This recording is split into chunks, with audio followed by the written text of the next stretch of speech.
જામનગરમાં ઝુલા railway station પાસે ગીતા લોજવાળી ઇમારતના રવેશ સહિતનો અમુક ભાગ આજે તૂટી પડ્યો હતો, જેને કારણે ઇમારતના ગ્રાઉન્ડ ફ્લોરમાં આવેલ દુકાનોમાં નુકસાન થયું હતું.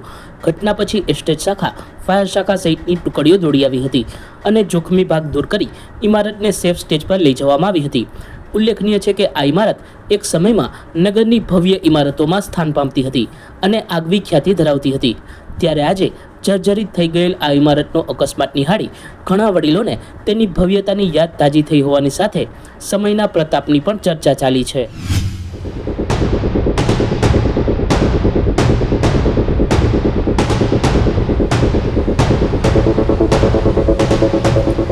જામનગરમાં હાપા માર્કેટિંગ યાર્ડ નજીક નવનિર્મિત પુલના લોકાર્પણની છેલ્લા ઘણા સમયથી રાહ જોવાઈ રહી છે.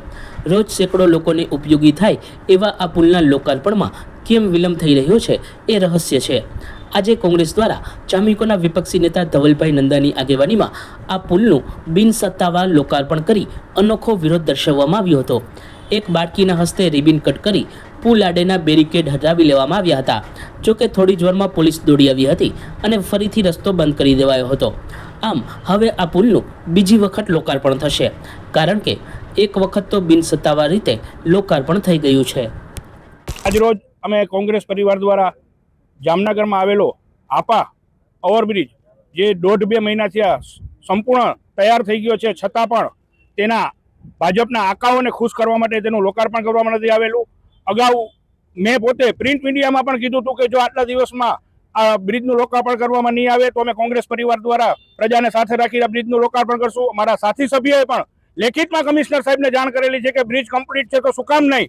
આ પ્રજાના ટેક્સના પૈસાથી આ બ્રિજ બનેલો છે તો પ્રજાની સુખાકારી માટે બનેલો છે, છતાં પણ પોતાના આકાઓને ખુશ રાખવા માટે આ બ્રિજનું લોકાર્પણ કરવામાં નતું આવેલું. જામનગરનું હાપા માર્કેટિંગ યાર્ડ અને હાપા રેલવે સ્ટેશનને લગત આ બ્રિજ છે, એનું લોકાર્પણ કરતા નતા. એટલે આજે અમે કોંગ્રેસ પરિવાર દ્વારા સાથે રહી અને આ બ્રિજનું લોકાર્પણ કરેલ છે. વડાપ્રધાન નરેન્દ્ર મોદીના 75મા જન્મદિન નિમિત્તે ભાજપ યુવા મોરચા દ્વારા દેશભરમાં 75 શહેરમાં મેરેથોનનું આયોજન કરવામાં આવ્યું છે, જે અંતર્ગત જામનગરમાં પણ 21 સપ્ટેમ્બરે મેરેથોન યોજાનાર છે. શહેર ભાજપ પ્રમુખ બીનાબેન કોઠારીની અધ્યક્ષતામાં આજે આ અંગે પત્રકાર પરિષદ યોજાઈ હતી. મારું નામ જય કિશોરભાઈ રાવલિયા છે. હું અંડર-19 સૌરાષ્ટ્ર ક્રિકેટ ટીમમાં રમું છું. જેમ કે તમને બધાને ખબર જ હશે, મોદી આપણા શ્રી લોકપ્રિય શ્રી નેતા નરેન્દ્રભાઈ મોદીનો જન્મદિવસ આવે છે 75મો, અને એટલે આપણે આખા દેશમાં 75 મેરેથોન રાખી છે, જેમાંથી એક મેરેથોન આપણા જામનગરમાં છે અને જેના બ્રાન્ડ એમ્બેસેડર મને બનાવવામાં આવે છે. આનો એક જ હેતુ છે મેરેથોનનો કે આપણા યુવાનો વ્યસન મુક્ત રહે.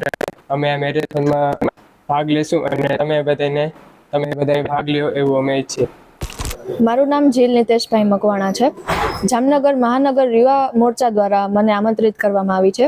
હું એક કોમનવેલ્થ મેડલિસ્ટ કરાટે પ્લેયર છું અને આપણે જાણીએ છીએ કે આપણા દેશના વડાપ્રધાન નરેન્દ્રભાઈ મોદીના 75મા જન્મદિવસની ઉજવણીના ભાગરૂપે આપણા ભારત દેશમાં કુલ 75 મેરેથોન થવા જઈ રહી છે, જેમાંની એક મેરેથોન આપણા જામનગરમાં થઈ રહી છે. અને જેનો મુખ્ય હેતુ એક જ છે કે આપણું ભારત છે ને એ ભારતના યુવાનો નશામુક્ત અને બધા વ્યસનોથી દૂર રહે, તેમજ ફિટ ઇન્ડિયા રહે, તેના માટે આપણે આ મેરેથોન યોજવામાં આવે છે. અને હું જામનગરની એક બ્રાન્ડ એમ્બેસેડર બનાવવામાં આવી છે મને, અને હું પણ આ મેરેથોનમાં જોડાઈ રહી છું. તો તમે પણ આ મેરેથોનમાં જોડાવ એવી એક અપીલ છે. સચોટ સમાચારો સૌથી ઝડપી મેળવવા માટે અમારી ચેનલને સબસ્ક્રાઇબ કરો.